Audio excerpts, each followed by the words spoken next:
সুপ্রিয় এসএসসি 2026 সালের পরীক্ষার্থীরা, আশা করি তোমরা সবাই ভালো আছো। সবুজ স্টার জোনের পক্ষ থেকে তোমাদের সবাইকে আন্তরিক শুভেচ্ছা ও অভিনন্দন। আশা করি তোমরা খুব ভালো প্রস্তুতি নিয়েছো। আসছে আগামী মঙ্গলবার 21 এপ্রিল তোমাদের এসএসসি পরীক্ষা শুরু। দীর্ঘ 5টি বছর তোমরা পড়াশোনা করেছ, কঠোর পরিশ্রম করেছ,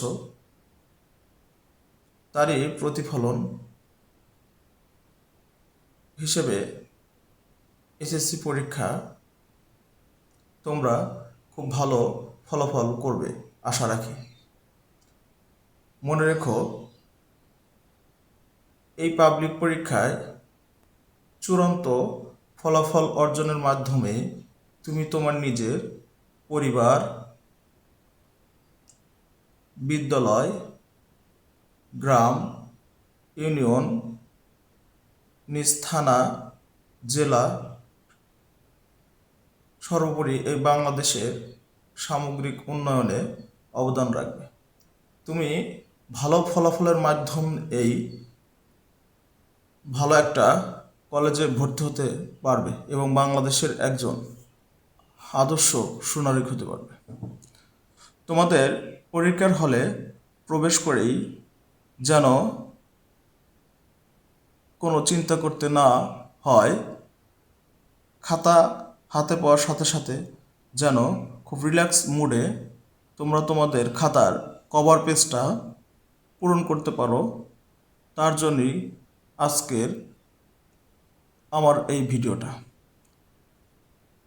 আশা করি তোমরা যদি মনোযোগ সহকারে এই ভিডিওটি দেখো তাহলে তোমরা খুব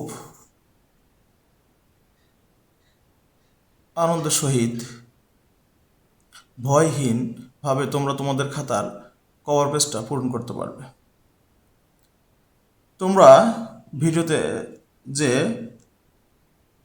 পেজটা দেখতে পাচ্ছ সেটা তোমাদের এসএসসি পরীক্ষার কভার পেজের।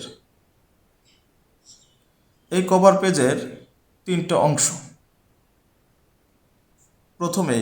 প্রথম যে অংশটা, এই অংশটা তোমাদের পূরণের জন্য।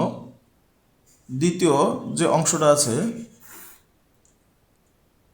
এই অংশের বাম কোণায় লেখা আছে পরীক্ষকের অংশ, তার মানে এই অংশটা হচ্ছে পরীক্ষকের অংশ। তৃতীয় একটা অংশ আছে, এই অংশটা কোণাতে লেখা আছে উত্তরপত্র অংশ। তোমাদের এই দ্বিতীয় আর তৃতীয় অংশটা পূরণ করার দরকার নেই। তোমরা প্রথমে যে অংশটা এই অংশটা পূরণ করবে এবং মনোযোগ সহকারে পূরণ করবে, ধীরে স্থিরভাবে পূরণ করবে, যেন ভুলভ্রান্তি না হয়। প্রথমে তোমাদেরকে যেখান থেকে শুরু করতে হবে সেটা হলো একদম উপরে আছে SSC/HSC/DIBS পরীক্ষা 2-0 দেওয়া আছে। তোমাদের যেহেতু তোমরা এসএসসি পরীক্ষার্থী, তাহলে তোমরা এসএসসি এর উপরে টিক চিহ্ন দেবে। এরপর বছরের ঘরে এখানে শেষের 2টা ডিজিটের ঘর খালি আছে, তোমরা এখানে 26 দেবে। এরপর বাম কোণায় এখানে পরীক্ষার এখানে 3টা বৃত্ত ভরাটের চিহ্ন আছে। প্রথমে আছে এসএসসি, দ্বিতীয় এসএসসি, তৃতীয় DIBS। তোমরা যেহেতু এসএসসি পরীক্ষার্থী, তাহলে প্রথম ঘরটা এরকম বল পেন কলম দ্বারা পূর্ণ করে দেবে। একদম এই গোল বৃত্তটা পরিপূর্ণভাবে পূরণ করে দেবে। এরপর তার পাশে ডান পাশের অংশ হচ্ছে রোল নম্বর। এই রোল নম্বরটা তোমাদের অ্যাডমিট কার্ডের সাথে থাকবে। সেই অ্যাডমিট কার্ড থেকে দেখে খুব মনোযোগ সহকারে রোল নাম্বারটা লিখে নিবে। রোল নাম্বারের জন্য এখানে 6টি ঘর খালি আছে। তোমার অ্যাডমিট কার্ডেও এখন 6টি ডিজিটেরই রোল নাম্বার থাকে। যেমন আমি এখানে একটা রোল নাম্বার লিখে তোমাদের দেখিয়ে দিচ্ছি।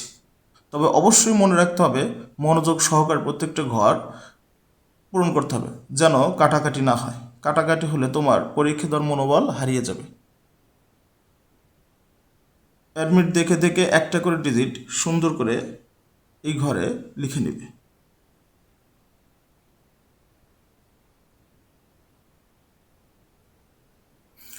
এরপর পরের ঘরটা আছে রেজিস্ট্রেশন নম্বর। তোমাদের অ্যাডমিট কার্ডেও 10 ডিজিটের একটা রেজিস্ট্রেশন নম্বর আছে। এখানেও 10টা কোড পর্যায়ক্রমিকভাবে খালি আছে। এখানে তুমি তোমার অ্যাডমিট কার্ড থেকে দেখে দেখে এই কোডগুলা লিখে নিবে। যেমন আমি তোমাদের একটা দেখিয়ে দিচ্ছি।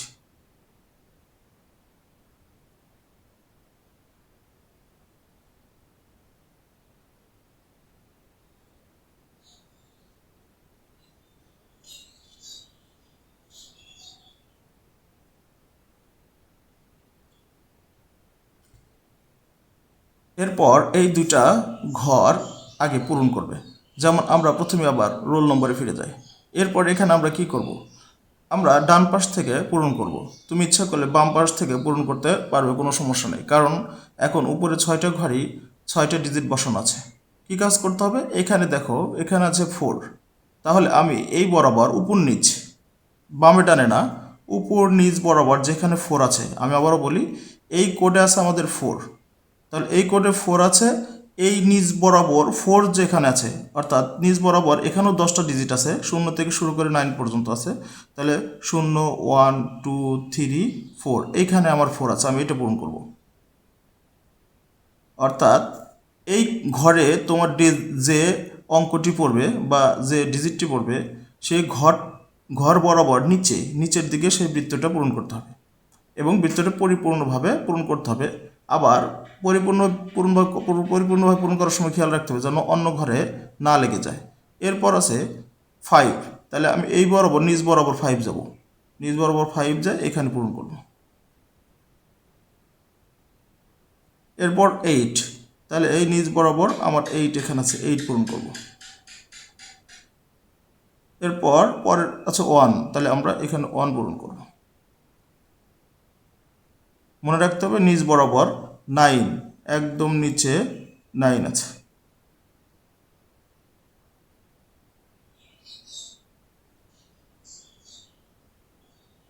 এরপর 2, তাহলে 2 বরাবর একদম নিচে এই যে 2 আছে।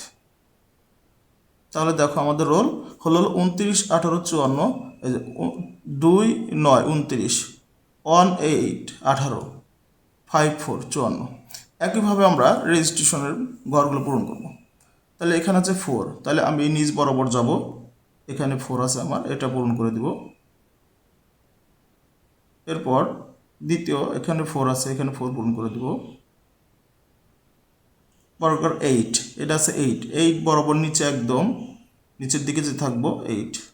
অর্থাৎ আমাকে খেয়াল রাখতে হবে নিচ বরাবর নিচে ওই অঙ্কটার নিচ বরাবর বৃত্তটা পূরণ করতে হবে। এরপর 1 একদম নিচে, এখানে 1। এরপর এখানে 5 5, এরপর 7, এই বরাবর এখানে 7।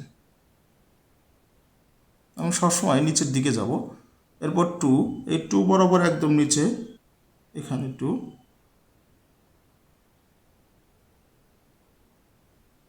এরপর এখানে 1 নিচ বরাবর, এখানে 1। আমি নিচে খেয়াল করব, সবসময় নিচের দিকে পূরণ করব। এরপর 8 বরাবর নিচে তাকাবো একদম।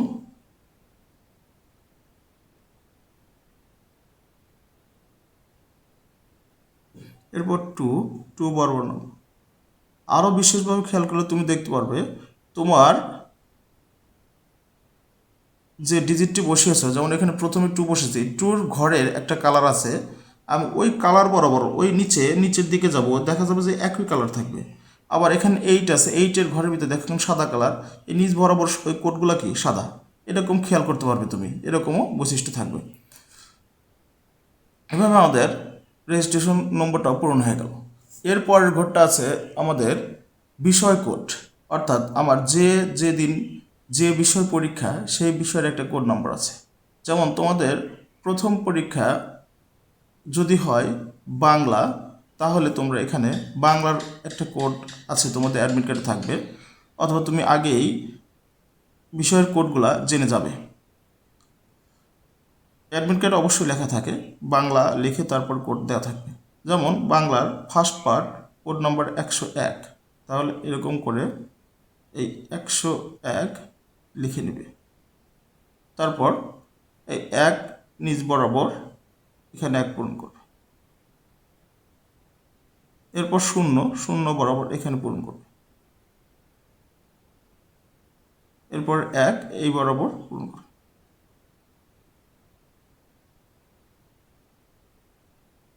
এরপরের যে ঘরটা আছে অতিরিক্ত উত্তরপত্রের সংখ্যা, তুমি তোমার প্রথম খাতাটা যদি লেখা শেষ হয়ে যায়, বাকি উত্তর দেওয়ার জন্য তুমি যদি অতিরিক্ত পেজ নাও, তাহলে কয়টা অতিরিক্ত পেজ নিলা সেটা এখানে লিখে দিতে হবে। যেমন আমার 3টা পেজ লাগলো, তাহলে এখানে আমি 3 দিব, 3। এখন এই 3 বরাবর আমি এটা পূরণ করে দেব। এখন সামনের ঘরটা খালি আছে, তুমি এখানে পূরণ করলে হবে, আর যদি না হয় তাহলে তুমি এখানে 0 বসিয়ে এই 0 এখানে পূরণ করে দেবে। তাহলে তোমার 0-3, তার মানে তুমি 3টা নিয়েছো। আর এখানে আসলে মূলত 10 হইলে এই 2টা ডিজিট ব্যবহার করা যাবে। পরের যে অংশটা আছে এটা কক্ষ পরিদর্শকের স্বাক্ষর, এখানে তোমার কোনোভাবেই হাত দেওয়া যাবে না। এখানে তোমার পরীক্ষার কক্ষে যে স্যার বা যিনি থাকবেন, যিনি শিক্ষক থাকবেন, তিনি এখানে স্বাক্ষর করবেন এবং এখানে উনি তারিখ দিবেন। এই এতটুকু অংশই তোমার জন্য পূরণীয়, এর বাইরে আর তুমি দ্বিতীয় তৃতীয় অংশের দিকে হাত দিবে না। যদি কখনো অমনোযোগের কারণে ভুল হয় কোনো একটা ডিজিট লিখতে, তোমার কক্ষে থাকা কক্ষ পরিদর্শক স্যার মহোদয়কে জানাবে, উনি প্রয়োজনীয় ব্যবস্থা গ্রহণ করবেন। হতাশ না হয়ে পরীক্ষা দিবে। তুমি মনে রাখবে প্রত্যেকটি পরীক্ষা তোমার জন্য একটা চ্যালেঞ্জ। সফলতার সহিত পরীক্ষাটা সম্পূর্ণ করতে পারলেই তোমার আগামী ভবিষ্যতের জন্য শুভ সূচনা হবে। সবুজ স্টাডি জোনের পক্ষ থেকে সবার সুন্দর উজ্জ্বল ভবিষ্যৎ এবং সফলতাময় পরীক্ষা সম্পূর্ণ করার শুভকামনা রইল। যদি তোমরা চ্যানেলটিতে নতুন হয়ে থাকো তাহলে অবশ্যই সাবস্ক্রাইব করে পাশে থাকা বেল আইকনটি প্রেস করবে এবং সবুজ স্টাডি জোনের পাশে থাকবে। ধন্যবাদ সবাইকে।